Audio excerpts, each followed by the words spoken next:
Pak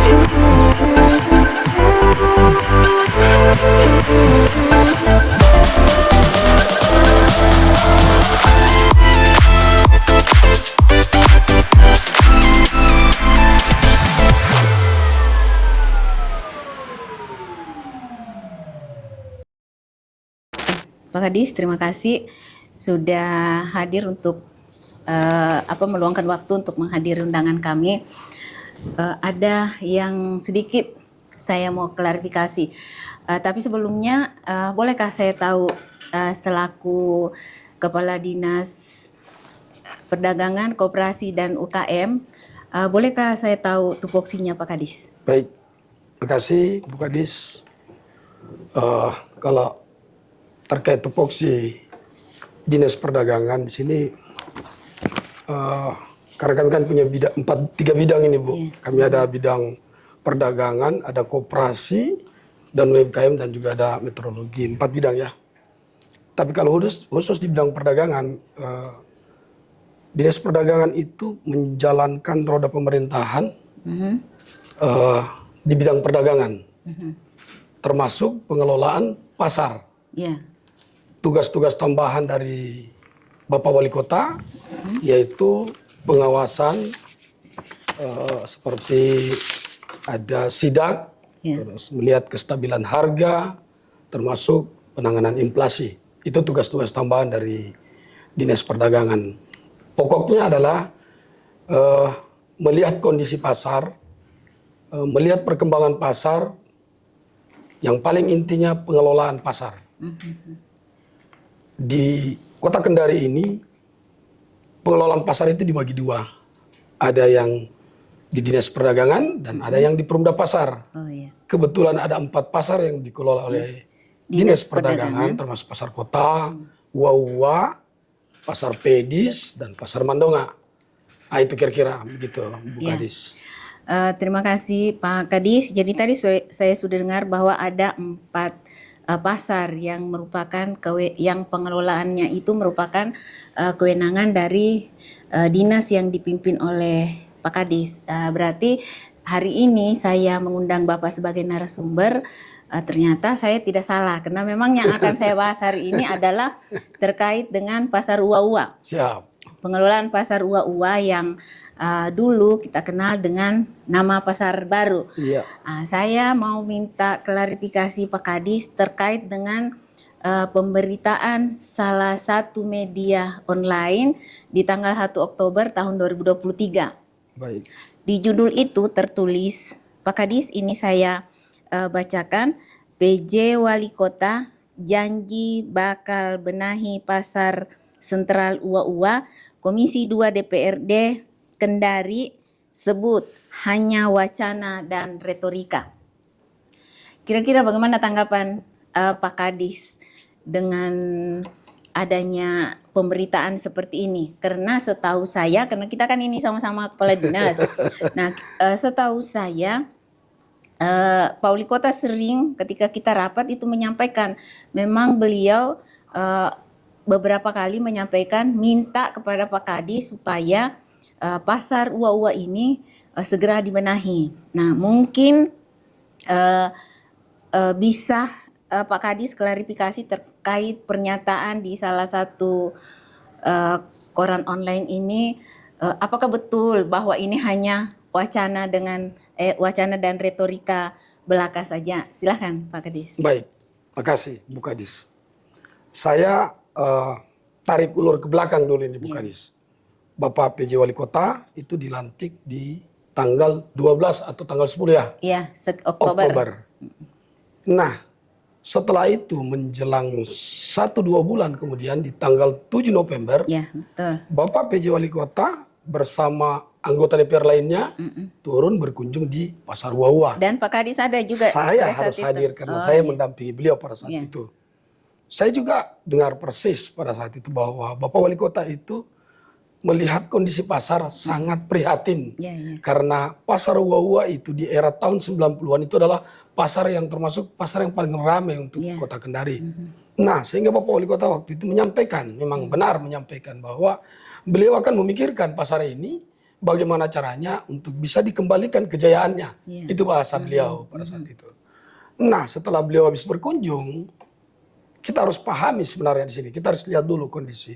Bahwa pada saat itu Bapak Wali Kota duduk sebagai PJ Wali Kota Kendari, sudah selesai pembahasan anggaran untuk tahun untuk 2023. Nah, benar. Artinya untuk merehab atau memperbaiki pasar uwa-uwa ini tidak memungkinkan lagi dengan anggaran yang ada di tahun tersebut pada saat beliau berbicara di depan pedagang yang ada di pasar sentral uwa-uwa. Betul sekali. Sehingga pada saat itu Bapak Wali Kota untuk berpikir bagaimana caranya untuk menganggarkan atau memberikan kesempatan kepada pasar uwa untuk mendapatkan dana perbaikan pasar itu nanti tiba di perubahan anggaran untuk kegiatan tahun 2023 ini. 2023. Nah, saya sampaikan aja secara terbuka hari ini, Bu, bahwa Bapak Wali Kota Kendari itu di masa penghujung jabatannya tinggal hitung hari aja, tapi beliau tetap memikirkan bahwa pasar uwa itu harus dibenahi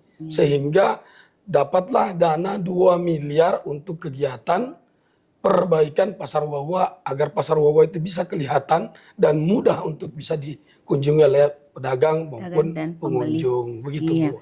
Berarti kalau Pak Kadis menyatakan tadi bahwa di perubahan itu untuk pengelolaan di pasar uwa ini itu sudah dianggarkan sebesar 2 miliar.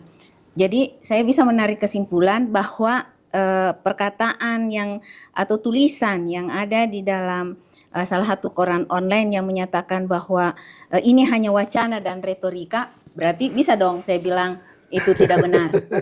Minta maaf Bu Kadis, saya sedikit agak kurang enak lah dengan pembahasan seperti itu. Sebenarnya kita antara legislatif dan eksekutif itu kita sama-sama pemerintah, kan?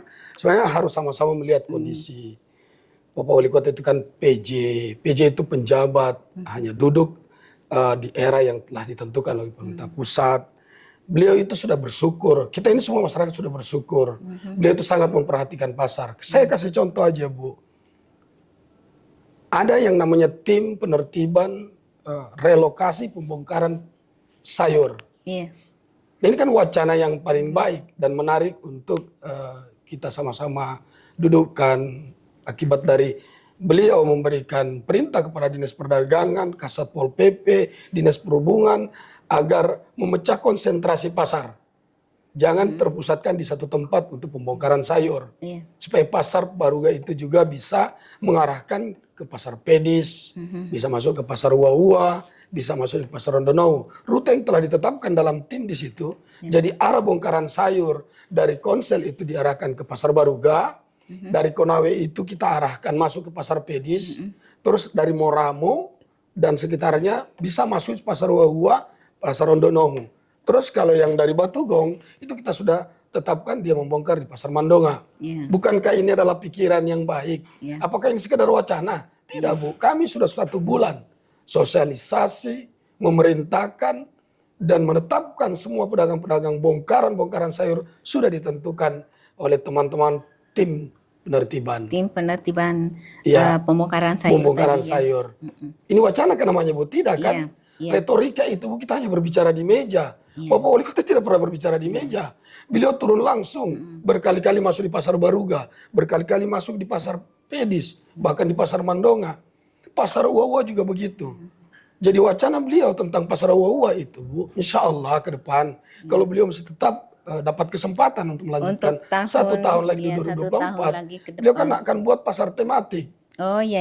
Pasar tematik itu kita akan coba memberikan lagi kembali pengertian kepada pemilik-pemilik kios. Bagaimana kalau pasar ini kita rubah? Kita rubah menjadi pasar tematik. Misalnya pasar elektronik, mungkin di lantai sekian. Ada pasar-pasar khusus sehingga peminat belanja atau masyarakat yang berkeinginan untuk melakukan transaksi itu sudah ditentukan. Oh, saya mau belanja di pasar Uwa karena ada ikon tersendiri yang telah diwacanakan. Jadi masyarakat itu sudah tahu. Oh, kalau mau belanja elektronik mulai dari yang murah, semua sudah gitu, mulai dari yang murah dan paling mahal saya ke sini. Jadi orang tidak harus untuk memenuhi kebutuhan itu harus keliling lagi, misalnya cari di kota, cari di pasar baru, cari di Ua-Ua. Jadi begitu maksudnya tadi dengan mendirikan pasar tematik. Nah, kalau saya dengar penjelasan Pak Kadis tadi, saya menarik kesimpulan bahwa sebenarnya Pak PJ ini sangat memperhatikan dengan pengelolaan pasar ini. Bukan hanya dari sisi dari sisi fisiknya. Buktinya tadi sampai ada tim penertiban pembongkaran sayur. Artinya sampai sekecil itu Pak Wali Kota memikirkan untuk itu, kemudian jangan hanya terpusat di salah satu pasar saja. Karena kalau terpusat di salah satu pasar saja, artinya akan ada pasar nantinya yang bakal sepi. Jadi pasar yang tempat pembongkaran itu nanti akan dibanjiri dengan penjual, sementara pasar yang lain ini jadi sepi. Tetapi tentu tidak semudah begitu kita berbicara langsung bisa diselesaikan, karena tentu ada banyak permasalahan di lapangan begitu ya Pak Kadis. Nah, terkait dengan tadi tim penertiban ini, saya juga teringat ternyata di dalam di berita yang sama tadi dengan judul yang saya sampaikan, di situ juga disampaikan terkait dengan pasar-pasar yang ilegal. Pasar-pasar yang ilegal. Di sana juga disampaikan bahwa pemerintah kota ini tebang pilih dalam penertiban pasar-pasar ilegal. Betulkah seperti itu, Pak Kadis? Saya juga ini bagian dari pemerintah kota, tapi itu bukan tupoksi saya. Jadi yang berkapasitas untuk menjawab Pak Kadis. Ya baik, silakan. Bu, makasih Bu. Kita tidak melihat itu Bu ya. Kalau bicara tebang pilih Bu, kan kita sama-sama ketahui sekarang bahwa Kalikadia telah kami tertibkan. Iya betul. Bersama tim. Terus yang di jalan apa ya? Syed A. Sugianto. Syed A. Sugianto telah ditertibkan dengan pelanggaran RT RW. Nah sekarang kalau kita berbicara pasar Bu, pasar itu berkembang bukan cuma sekarang Bu. Dari zaman yang lalu-lalu pasar-pasar ilegal ini sudah tumbuh. Beberapa periode wali kota yang lalu, sebelumnya pasar itu juga sudah tumbuh. Nah, sebenarnya di sini kalau kita mau berpikir secara profesional, jangan cuma disoroti terkait pemerintah Kota Kendari. Mungkin teman-teman dari legislatif juga bantu kami untuk bisa berpikir. Saya kira pemerintah Kota Kendari itu ada eksekutifnya, ada legislatifnya. Artinya pemerintah Kota Kendari itu bukan hanya kita-kita yang cuma ini, yang pemerintahan yang duduk yang harus berpikir yang bagaimana. Yang di DPR juga bagian dari sama-sama pemerintah kita kota berpikir. Karena terus terang aja saya bilang bahwa di antara pedagang-pedagang sayur atau di antara pasar-pasar ilegal ini ada di situ teman-teman DPR yang punya konstituen yang ada di situ. Bisa saja mereka yang sampaikan, cara kalian berusaha mencari nafkah ini bukan pada tempatnya, ini melanggar RT RW misalnya. Tapi tidak saling menyalahkan atau saling menuding. Saya pikir seperti itu Bu. Masyarakat juga harus sadar. Sebenarnya kalau untuk jangkauan pasar yang ada di Kota Kendari, kita tidak terlalu jauh aksesnya Bu. Kenapa harus buat pasar-pasar sanggahan? Nah mungkin sama-sama kita berpikir Bu, mudah-mudahan ke depan juga ini adalah perhatian buat kita. Dan ini juga mungkin akan jadi PR buat teman-teman dari Polisi Pamung Praja, mungkin saya juga di bidang perdagangan karena saya punya UMKM ini. Terus teman-teman juga ada misalnya dari Dinas Perhubungan, melihat lalinnya semua. Nantilah kita dudukkan persoalan itu, tapi kita tidak saling menyalahkan untuk sekarang begitu. Satu lagi Pak Kadis, tadi masih terkait dengan penertiban masalah pasar ilegal. Nah, di dalam tulisan yang sama juga saya baca, di sana dinyatakan bahwa kenapa sih di Pasar Panjang itu tidak ditertibkan sementara lahan tersebut adalah milik pemerintah kota. Betulkah seperti itu? Karena setahu saya, tapi ini setahu saya ini bukan Kadis Perdagangan Pak. Nah setahu saya pemilik lahan di Pasar Panjang itu, kalau tidak salah ya Pak Kadis, namanya Ibu Lis. Berarti kan bukan pemerintah kota kan? Nah untuk lebih jelasnya mungkin saya minta pernyataan sedikit dari Pak Kadis. Baik Bu, kalau Pasar Panjang ini Bu terlalu jauh sejarahnya. Pasar Panjang ini kan tumpahan dari Pasar Ua-Ua. Betul. Kalau kita mencari titik kesalahan terlalu banyak yang harus kita salahkan. Lewat kita cari Tidak ada titik yang bisa. kebenarannya saja. Iya, tidak ada yang bisa kita salahkan, Tidak ada yang Pak. bisa kita salahkan, Bu. Kalau melihat itu di pedagang pasar panjang, Bu, itu tidak ada yang mereka berdagang di atas atau area tanah-tanah yang dilarang oleh pemerintah. Hanya karena penempatannya yang tidak tepat. Iya. Mereka berdagang itu di dalam lahan-lahan pemilik masyarakat itu. Mungkin ada Ibu Lilis, mungkin ada pengusaha-pengusaha lain. Tapi kalau berbicara masalah jalan yang digunakan oleh jalan raya, atau di atas drainase, atau di sempadan jalan, tidak ada, Bu. Jadi sebenarnya di sini yang harus kita pahami bersama bahwa pasar ini tumbuh akibat izin-izin dari pemilik lahan, bukan dari pemerintah. Iya. Ya, seperti itu. Karena memang sebenarnya pasar itu akan menjadi tumbuh di mana memang pembeli tertarik untuk ke sana.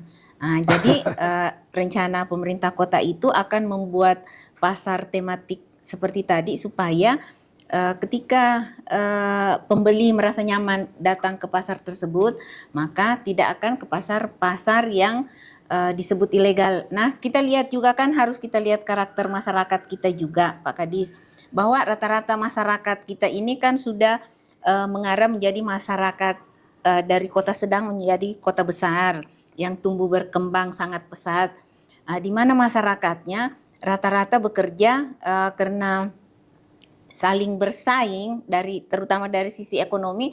Nah, yang ibu-ibu pun itu rata-rata sekarang tidak hanya menjadi ibu rumah tangga, tetapi mereka mencari nafkah dari pagi sampai sore, sehingga mereka lebih nyaman ketika mereka berbelanja tanpa harus jauh turun dari kendaraan. Nah, ini mungkin yang bisa dipikirkan pemerintah kota, bagaimana menciptakan pasar yang kira-kira orang tidak terlalu membuang waktu untuk mengunjungi suatu pasar atau mendapatkan kebutuhannya di suatu pasar.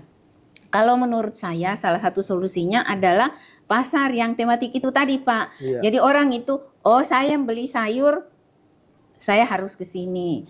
Paling dekat dari tempat tinggal saya. Saya kalau barang elektronik, saya mau beli televisi, mau beli kamera, saya ada di sana. Jadi saya kira tadi yang untuk pasar tematik itu bagus sekali. Bagaimana rencana ke depan pemerintah kota terkait dengan pasar tematik ini, Pak Kadis? Iya, betul, Bu. Memang Bapak PJ Wali Kota kemarin tidak akan berpikir untuk memindahkan pedagang ke dalam pasar sebelum membenahi pasarnya itu dulu. Ya kita buat dulu kenyamanannya, Bu. Bagaimana caranya agar pedagang itu bisa masuk, melakukan transaksi atau apa saja yang menjadi aktivitas para pedagang tanpa merasa bahwa pasar ini misalnya parkirannya kurang nyaman, tangganya dari lantai 1 ke lantai 2 itu susah, atau mungkin dia atau ruangannya pengap, ruangannya terlalu tertutup, pengap. Jadi ada perintah Pak Wali Kota kemarin sebenarnya, seandainya ke depan lagi beliau masih bisa duduk sebagai PJ Wali Kota itu, yang di lantai 2 itu nanti transparan dia, Bu, tidak ada lagi yang tertutup. Jadi pandangan dari bawah pembeli itu melihat langsung ke pasar itu berhadapan dengan toko-toko atau penjual-penjual yang betul-betul melaksanakan usahanya. Jadi lantai 1, lantai 2 itu nanti transparan. Pagar juga nanti kami rencana mau buka saja, Bu. Tidak perlu ada pembatas di situ. Nanti tinggal dicor saja lantainya. Jadi mobil atau kendaraan itu mudah naik ke pasar tanpa harus berputar ke sana kemari, kan repot. Kan terkadang juga masyarakat itu agak rumit, dia susah kalau dipikir harus masuk sini putar sana. Dia nanti dibuka aja pagarnya, Bu, terus nanti dibuatkan plat beton. Nah, nanti kendaraan itu bisa masuk lewat samping, bisa lewat samping kiri kanan, bisa lewat belakang, bisa lewat depan. Karena memang kelihatannya pasar itu akses parkirnya yang kurang, karena memang lahannya sempit, gitu, Bu, maksudnya. Jadi nanti ada tangga alternatif yang dibuat itu samping kiri kanan. Jadi pengunjung bisa naik langsung dari bawah ke lantai 2. Kalau juga yang mau di lantai 1 tidak perlu naik ke tangga. Di depan juga kami buat tangga kiri kanan. Supaya mudah.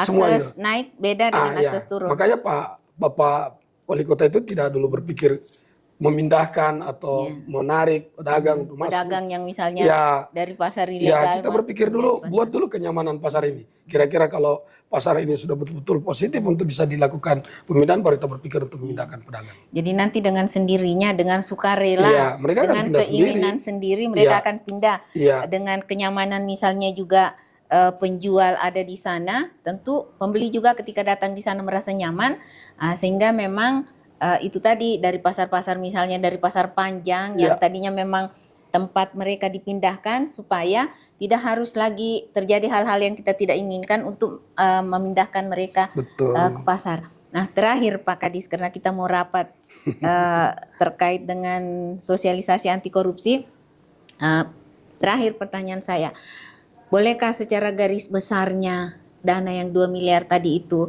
untuk di pasar itu hanya untuk secara fisik kan? Untuk biaya rehab secara fisik ya, pasar yang 2 miliar itu. Baik Bu, saya kira-kira seperti ini Bu. 2 miliar ini memang terus terang aja pasar itu memang cukup besar dia Bu. Iya, betul. Dan memang rancangan bangunannya kemarin memang cukup memakan biaya yang besar ya. Sehingga kalaupun terjadi rehab atau perbaikan pasti juga besar. Iya. Di atas Dan ini kan sudah hampir 10 tahun ya, Pak Kadis? 2016 kalau tidak salah Bu. Oh, 2016 ya. Jadi lantai atas itu Bu, plat lantai atas itu semua pada bocor. Kalau misalnya hujan, dia tergenang tembus ke bawah. Iya. Nah inilah yang rencana Yang kami membuat tidak kenyamanan ya penjual. Jadi nanti itu akan diperbaiki, dicor ulang, dan ada entahlah secara teknisnya bagaimana. Yang paling besar makan biaya sudah ini Bu, yang di lantai atas. Iya, yang di untuk lantai menutupi atas kebocoran ke karena bawah. cor ya. Ya. Yang kedua di depan itu Bu, ada 2 tangga alternatif untuk menuju lantai 2, kiri dan kanan dari pintu depan pasar, kiri kanannya ada tangga alternatif. Terus di samping, melalui samping kiri kanan juga ada tangga. Jadi 4 tangga nanti yang kita rencana mau buat untuk dengan dana secukupnya 2 miliar. Ya, saya kira cukup Pak Kadis dan saya kira sudah cukup apa yang Pak Kadis tadi sampaikan untuk mengklarifikasi berita yang saya bilang tadi dimuat di tanggal 1 Oktober. Ternyata saya dari pernyataan Pak Kadis tadi saya ternyata mengambil kesimpulan bahwa apa yang dinyatakan bahwa PJ Wali Kota ini hanya sekedar wacana dan retorika, saya kira tidak betul ya, karena ternyata beliau sudah merencanakan dengan baik, bukan hanya fisik pasarnya, tetapi juga bagaimana mengatur pedagang-pedagang ini supaya semua bisa berjalan dengan bagus. Ya, dan bukan cuma pasar Wahua, semua pasar. 9 pasar yang di Kota Kendari, Bapak Wali Kota berpikir untuk bagaimana bisa lebih baik dan lebih nyaman dari segi penjual dan mungkin pembeli juga bisa lebih enak. Gitu. Nah, kalau begitu supaya program ini bisa berjalan dengan baik, kita doakan saja supaya Pak PJ Wali Kota bisa lanjut lagi di 9 Oktober 2023 sampai dengan 1 tahun ke depan. Saya kira begitu Pak Kadis ya. Sekali lagi terima kasih sudah menghadiri undangan kami dan mohon maaf Pak Kadis kalau selama berlangsungnya kegiatan ada hal-hal yang kurang berkenan di hati Pak Kadis. Kami ucapkan permohonan maaf yang sebesar-besarnya. Saya akhiri dengan ucapan wabillahi taufiq wal hidayah. Assalamualaikum warahmatullahi wabarakatuh. Waalaikumsalam warahmatullahi wabarakatuh.